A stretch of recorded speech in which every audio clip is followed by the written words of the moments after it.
Fakultas Hukum Universitas Syahkuala yang pada hari ini berkesempatan untuk menjelaskan mengenai perlindungan terhadap hak kekayaan intelektual pada bisnis waralaba atau franchise. Mari kita jelaskan. Waralaba atau franchise adalah perikatan antara pemberi waralaba dengan penerima waralaba, di mana penerima waralaba diberikan hak untuk menjalankan usaha dengan memanfaatkan atau menggunakan hak atas kekayaan intelektual atau penemuan atau juga ciri khas usaha yang dimiliki pemberi waralaba dengan suatu imbalan berdasarkan persyaratan yang ditetapkan oleh si pemberi waralaba, dengan juga sejumlah kewajiban menyediakan dukungan konsultasi operasional yang berkesinambungan oleh pemberi waralaba.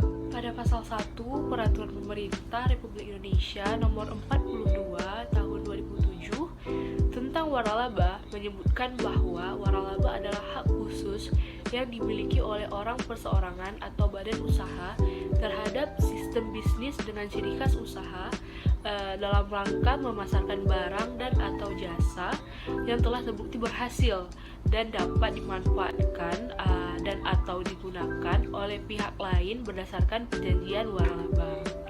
Jadi pemberian waralaba senantiasa juga terkait pemberian hak untuk menggunakan dan atau memanfaatkan hak kekayaan intelektual tertentu yang dalam hal ini terwujud dalam bentuk merek, baik meliputi merek dagang ataupun merek jasa ataupun juga indikasi asal tertentu dan dalam suatu bentuk format, formula, ciri khas, metode, tata cara, prosedur, sistem, dan lain sebagainya. Setiap output atau produk yang dihasilkan dan selanjutnya akan dijual, diserahkan, atau diperdagangkan dengan mempergunakan merek dagang, merek jasa, atau indikasi asal tersebut di atas, yang dinamakan juga rahasia dagang. Dari kedua jenis hak kekayaan intelektual tersebut, selalu dan senantiasa juga terdapat unsur pembeda antara waralaba yang satu dengan waralaba yang lainnya. Unsur perbedaan tersebut terletak dalam sifat, bentuk, dan jenis hak kekayaan intelektual yang diwaralabakan. Waralaba dalam perspektif hak kekayaan intelektual adalah suatu pemberian lisensi atau hak untuk memanfaatkan, menggunakan secara bersama-sama dua jenis hak kekayaan intelektual tertentu, yaitu merek dan rahasia dagang. Hak pemanfaatan dan penggunaan kedua jenis hak kekayaan intelektual tersebut tidak dapat dipisahkan. Dalam halnya, hak kekayaan intelektual yang diberikan hanyalah hak untuk menjual atau mendistribusikan produk, barang, atau jasa dengan menggunakan merek tertentu saja, yang tidak disertai dengan kewenangan dan atau tindakan untuk melakukan suatu hal tertentu, baik dalam bentuk pengelolaan atau pengolahan lebih lanjut yang memberikan tambahan nilai pada produk barang yang dijual tersebut. Maka jika hal tersebut terjadi, hal yang demikian tidak jauh berbeda dari suatu bentuk pendistribusian barang. Dengan demikian, hak kekayaan intelektual merupakan unsur yang sangat signifikan dalam waralaba karena tanpa adanya hak kekayaan intelektual yang terdapat dalam waralaba, maka dapat dikatakan suatu usaha bukanlah usaha waralaba. Oleh karena itu, perlindungan hukum hak kekayaan intelektual dalam perjanjian waralaba menjadi sangat penting dalam mendukung usaha waralaba. Karena usaha waralaba sebagai subsektor perdagangan memerlukan perlindungan yang memadai saat ini. Karena terhitung jumlah pemberi waralaba lokal sebanyak 750 usaha, 100 diantaranya sudah beroperasi penuh. Adapun pemberi waralaba asing mencapai 250 usaha. Waralaba adalah hak eksklusif yang berkaitan dengan hak paten, merek, hak cipta, dan desain produk industri. Syarat menjadi pemberi waralaba yang menjalankan sistem waralaba adalah mempunyai hak kekayaan intelektual yang terdaftar di Departemen Hukum dan HAM. Para pihak yang melaksanakan kewajiban-kewajiban dalam usaha waralaba ini akan terlindungi secara hukum, karena perjanjian mitra dalam waralaba tersebut merupakan salah satu aspek perlindungan hukum kepada para pihak dari perbuatan merugikan pihak lain, termasuk dalam memberikan perlindungan hukum terhadap hak kekayaan intelektual. Hal ini dikarenakan perjanjian tersebut dapat menjadi dasar hukum yang kuat untuk menegakkan perlindungan hukum bagi para pihak yang terlibat dalam sistem waralaba.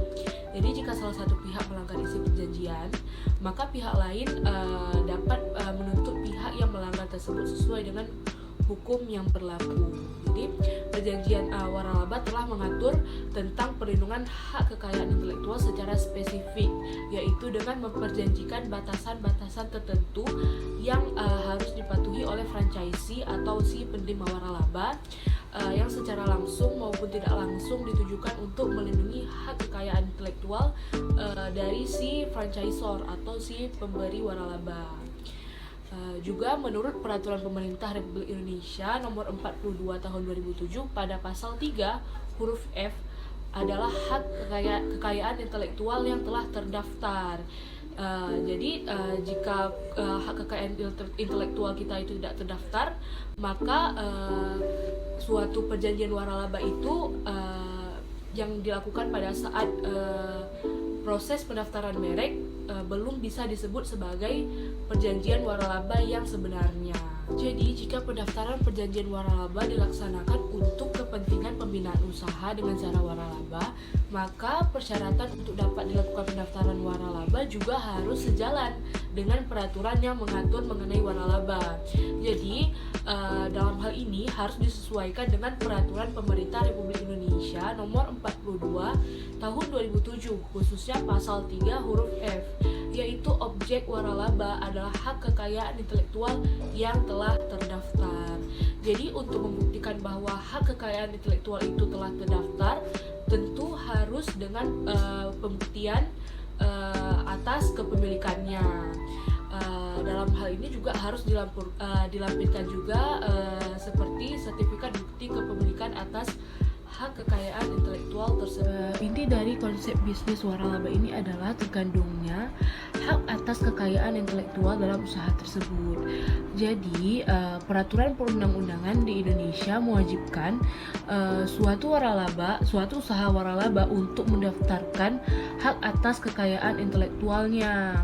Ketentuan ini juga bersifat tegas, mengingat setiap waralaba yang hak atas kekayaan intelektualnya tidak terdaftar, maka tidak dapat melakukan atau menjalankan usahanya.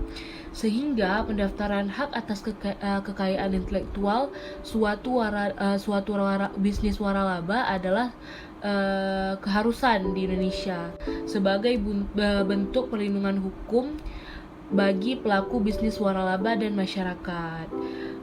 Jadi bentuk perlindungan atau sarana perlindungan hukum bagi para pihak dalam bisnis waralaba tidak diatur secara khusus dalam suatu perundang-undangan, melainkan umumnya ditentukan dalam perjanjian waralaba yang merupakan perjanjian baku yang dibuat sendiri oleh franchisor dan dilakukan sesuai dengan kesepakatan para pihak dalam perjanjian waralaba.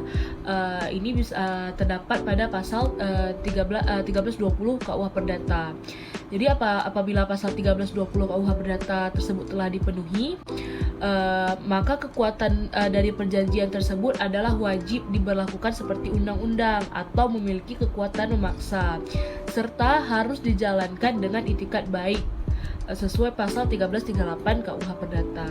Perjanjian ini sendiri dapat dijumpai dalam Kitab Undang-Undang Hukum Perdata pada buku 3 tentang perikatan, khususnya bab kedua, bagian ke-1 sampai ke-4. Jadi rumusan tentang perjanjian dapat dijumpai dalam pasal 1313 KUH Perdata yang menyebutkan bahwa perjanjian adalah suatu perbuatan dengan mana satu orang atau lebih mengikatkan dirinya terhadap satu orang lain atau lebih. Begitu. Kita akan membahas apa sih wan prestasi dalam perjanjian waralaba ini. Wan prestasi adalah saat dimana salah satu pihak dianggap telah gagal dalam menjalankan kewajibannya berdasarkan perjanjian ini.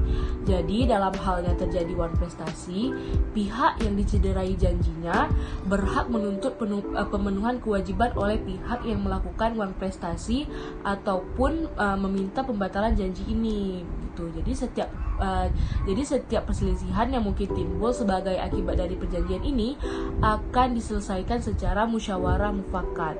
Jadi apabila musyawarah mufakat tidak dapat menyelesaikan perselisihan, maka perselisihan tersebut akan diselesaikan melalui pengadilan. Adanya permasalahan yang timbul antara franchisee dan franchisor dapat terjadi apabila salah satu pihak tidak memenuhi kewajibannya sebagaimana mestinya, dan tidak dipenuhinya kewajiban itu karena ada unsur salah padanya. Jadi pada ketentuan pasal 1236 dan 1243 KUH Perdata menyebutkan bahwa dalam hal debitur lalai untuk memenuhi perikatannya, maka si pihak kreditur berhak untuk menuntut penggantian kerugian yang berupa ongkos-ongkos kerugian dan bunga atas dasar keterlambatan prestasi, dan harus didahului dengan somasi.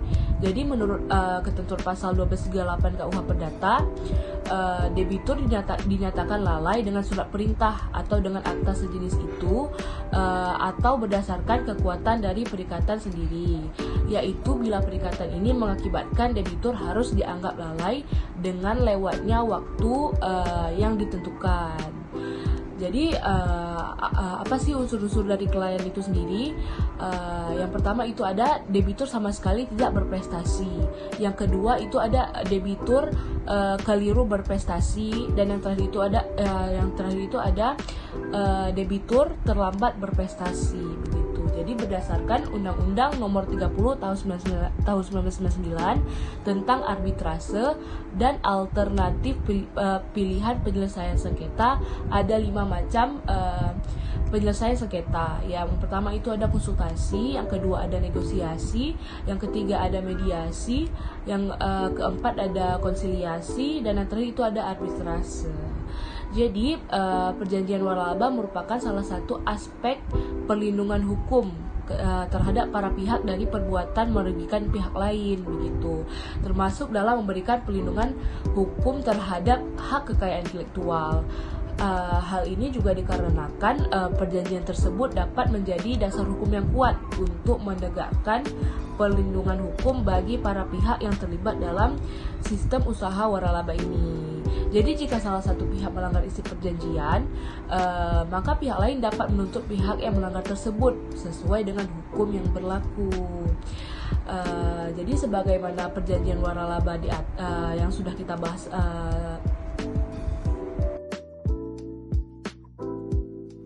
Jadi, sebagaimana perjanjian waralaba yang sudah kita bahas tadi, dapat diketahui bahwa perjanjian tersebut telah mengatur tentang perlindungan hak kekayaan intelektual secara spesifik, yaitu dengan memperjanjikan batasan-batasan tertentu yang harus dipatuhi oleh franchisee atau si penerima waralaba, yang secara langsung maupun tidak langsung ditujukan untuk melindungi hak kekayaan intelektual dari si franchisor atau pemberi waralaba. Dan juga perlindungan hukum terhadap hak kekayaan intelektual yang dimiliki oleh pihak pemberi waralaba atau franchisor akan dapat lebih terlindungi apabila dalam perjanjian waralaba telah mengatur tentang perlindungan hak kekayaan intelektual secara spesifik, yaitu dengan memperjanjikan batasan-batasan tertentu yang harus dipatuhi oleh penerima waralaba atau franchisee, yang secara langsung maupun tidak langsung ditujukan untuk melindungi hak kekayaan intelektual oleh pihak si franchisor atau pemberi waralaba. Jadi dalam perjanjian waralaba yang memberikan perlindungan hak kekayaan intelektual, diatur pula ketentuan franchisee wajib melindungi rahasia dagang yang diberikan oleh franchisor selama jangka waktu setidaknya 2 tahun setelah jangka waktu franchise berakhir. Jadi franchisee wajib menjaga hak-hak dan kepentingan franchisor sebagai pemegang hak atas merek. Franchisee juga dilarang menjalankan bisnis lain yang secara langsung bersaing dengan bisnis si franchisor selama jangka waktu franchise, dan untuk jangka waktu setidaknya 2 tahun setelah jangka waktu franchise berakhir. Jadi hak kekayaan intelektual dalam bisnis waralaba juga sangat dilindungi oleh peraturan perundang-undangan yang berkaitan dengan hak kekayaan intelektual, yaitu Undang-Undang Hak Cipta, Undang-Undang Merek, dan Undang-Undang Rahasia Dagang. Sekian dari saya, terima kasih atas perhatiannya. Mohon maaf apabila terdapat banyak kekurangan.